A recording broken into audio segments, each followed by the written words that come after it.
Todos sabemos, ou já ouvimos falar no mito da caverna do filósofo Platão.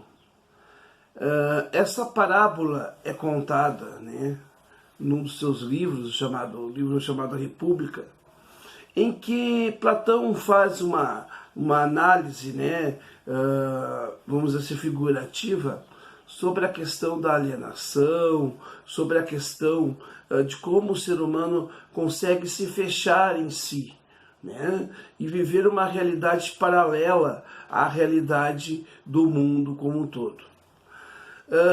E basicamente a internet também tem sido usada para este fim.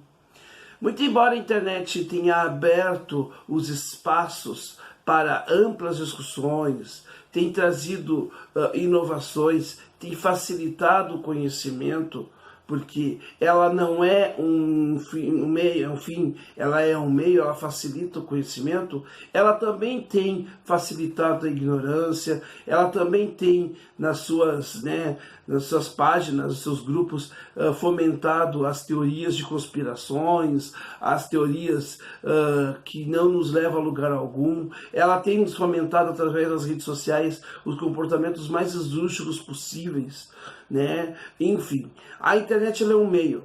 Você faz dela um uso bom ou um uso mal. Isso está em você, isso está em nós. E cabe ao nosso canal aqui, que é um canal pequeno, sim, romper com aquilo que é ruim na internet, não simplesmente só apontando para A, B ou C, mas fazendo diferente dos demais. E isto, talvez a gente precise em alguns momentos citar A, B ou C. Mas quando citarmos A, B ou C, é exatamente para fins didáticos, para que a gente possa entender os comportamentos e para que você faça a sua filtragem. Aqui neste canal, ninguém aqui vai dizer que é dono da verdade. Não, absolutamente. Nós não somos donos da verdade.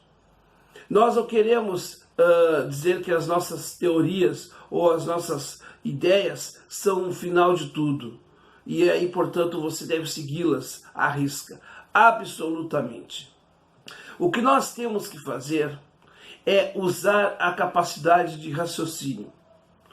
Tem uma frase no meio espírita que eu gostaria de usar aqui, que eu acho que simboliza o momento que nós estamos vivendo.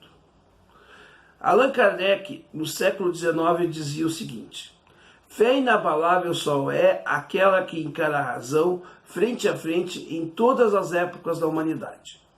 Fé inabalável só é aquela que encara a razão frente a frente em todas as épocas da humanidade. Se a gente pegar essa frase que fala de fé raciocinada, e transportarmos para o contexto político, eu poderia parafrasear o Kardec e dizer o seguinte: política séria só se faz quando a gente tem a base, o raciocínio lógico, sem, vamos dizer assim, sem ídolos, sem paixões, mas sim assentada na lucidez e na apuração real dos fatos. Ou seja, fé raciocinada que questiona. Questionar é uma coisa. Outra coisa é você pichar o outro. Outra coisa é você fazer como eu vi, ninguém me contou, eu vi, uma pessoa que estava aqui no nosso canal até um pouco tempo atrás, que era um dos nossos parceiros, ofendendo as pessoas de tudo que é jeito. E dizendo publicamente que gosta de fazer esse tipo de coisa. Então, assim, infelizmente, a gente tem que ter a lucidez para separar as coisas. O que a gente tem visto são bolhas. Ao contrário do mito da caverna de Platão, que tinha uma única bolha, que era uma única caverna, que estava representada, o que hoje nós temos aqui no YouTube ou em outras plataformas digitais são cavernas, onde as pessoas se unem e se juntam para ouvir só o que o outro quer falar. E aí vira as panelinhas ou o clube das luluzinhas, que ficam somente falando coisas que não nos levam a lugar algum. E há uma questão aí com relação à militância virtual do Ciro Gomes. Gente, desde que eu entrei para a militância, desde o ano passado, quando eu comecei a participar das lives do canal do professor Tiago Moraes, até agora, eu tenho visto comportamentos que são literalmente lastimáveis, são tristes demais. O próprio Tiago teve algumas posturas que eu desaprovo. Mas, gente, o que hoje nós temos agora para redesenhar o processo de como é que está a coisa é o seguinte. Hoje nós temos duas microbolhas que querem tomar o protagonismo da militância. E estão conseguindo fazer isso porque tiram as pessoas do sério, de tal maneira que elas querem fazer o trabalho sério delas, mas essas microbolhas tomam o protagonismo. Quais são essas microbolhas? De um lado, está lá os puristas do PDT, que são aqueles que ficaram no PDT quando o PDT estava com o Paulinho da Força, quando o PDT virou uma sigla, e que não aceitam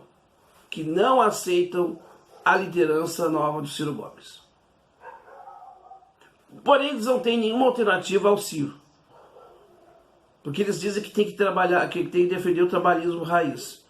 Eu não sabia que, por exemplo, Paulinho da Força era um trabalhista raiz. Mas ficou lá, né? Paulinho da Força fez todo o processo, deixou o PDT do jeito que está, o Lupe conduziu do jeito que pôde e abriu as portas do PDT para a juventude, e abriu as portas para o Ciro, e o Ciro está renovando o PDT. Queiram ou não, durmam com essa. Então tem esse pessoal aí, os puristas. Por outro lado, nós temos aqueles que usam também do nome do Ciro, como alguns desses usam, né? E tipo, por exemplo, Sibeli Laura usou bem o nome do Ciro, né? Rubem Gonzalez usou bem o nome do Ciro, Tiago Moraes usou bem o nome do Ciro. Quando não lhes interessou mais, ou quando o Ciro não afagou o ego deles, então é o seguinte, então não me serve mais, eu descarto. E aí, né, eles ficam atacando o Ciro, atacando constantemente o Ciro, né, nas suas páginas, nos seus grupos, nos seus canais, que são bolhas, como esse canal é uma bolha. Agora, uma questão é o seguinte, tem gente que está atacando o Ciro sob a pretensão de estar defendendo o verdadeiro trabalhismo. A pergunta que eu faço para esses que dizem que Ciro não é de esquerda, que Ciro não é o trabalhismo, esses puristas, esses mesmos que agem como o pessoal do PCB agiu quando houve a época do golpe com Jango, né? Queriam derrubar Jango porque Jango não era comunista.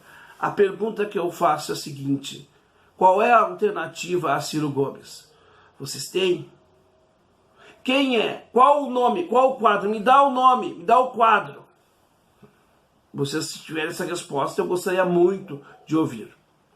Outra coisa, a pergunta que eu faço: até quando vocês vão ficar nessa brincadeira? Saibam de uma coisa, e eu acho que é muito importante dizer isso aqui. A gente não pode ficar dando ibope para Sibeli Laura, Rubem Gonzalez, Tiago Moraes, etc, etc, etc. Tá? Tô evitando citar um nome de um amigo meu. É meu amigo. Conheço pessoalmente do PDT. Que está se perdendo. Que está falando coisas que eu acho que ele poderia falar dentro do partido e talvez tem que refletir um pouco mais. A questão é que esse pessoal que está aí atacando o Ciro gosta muito de falar, adora atacar os outros, adora ser o protagonista, mas não gosta de ouvir. E isto nós aqui, nós não vamos aceitar. Porque isso não é da nossa índole. Ou a gente faz o diálogo onde a gente escuta o outro, ou a gente simplesmente reproduz o que está por aí. E isto não é a nossa praxis. Isto é a nossa caminhada. Nossa caminhada é com Ciro até 2022, porque acreditamos no projeto nacionalista. Enfim, mas Ciro não é maior que o PDT? Não, Ciro não é maior que o PDT. Mas o PDT tem que entender que se não fosse Ciro, a sua existência não estaria tendo uma sobrevida. Simples assim. Meus amigos, inscrevam-se no canal, dê o like no vídeo se você gostou, passe adiante para os seus amigos, traga mais pessoas para o canal e dê a sua opinião aqui, ela é muito importante para nós. E aí eu quero fazer desse vídeo um outro vídeo no canal do quadro Diálogo Aberto. Traga dúvidas sobre Ciro, sobre o PND, sobre o PDT, enfim, vamos fomentar essa discussão, que ela é muito importante para que a gente possa aumentar as possibilidades ainda mais de Ciro, presidente de 2022, para romper com esse entreguismo de Jair Bolsonaro.